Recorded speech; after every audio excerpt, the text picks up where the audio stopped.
I think both programs, the Tennessee program and the Alabama program, are breaking in new quarterbacks as well.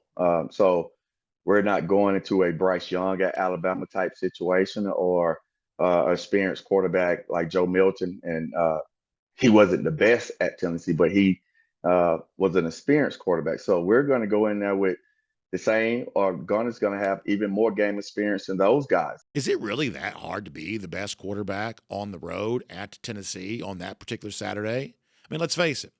This is a Tennessee team that has had a really challenging offseason. This is a Tennessee team that's going to begin the year in the preseason top 25, but they got some fairly decent turmoil at the quarterback position. In other words, we don't know if Gunner's going to be one of the best in America, and we do believe that it's fair not to rank him among the preseason best right now, whether you're ranking SEC quarterbacks or quarterbacks nationally, because Gunner's proven so little.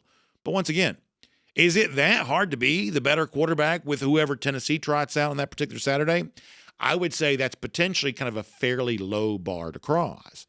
And then the same thing's true 2 weeks later against Alabama. It certainly seems like right now that Alabama is kind of circling Ty Simpson as its starting quarterback. And if the big knock on Gunner Stockton for Georgia is, well, he's played so little, so how can we be certain? If that's the big knock on Gunner, the guy who may start for Alabama next year only threw 25 passes a year ago. He only completed 14 of those, did not throw a touchdown, only averaged 6.7 yards per attempt.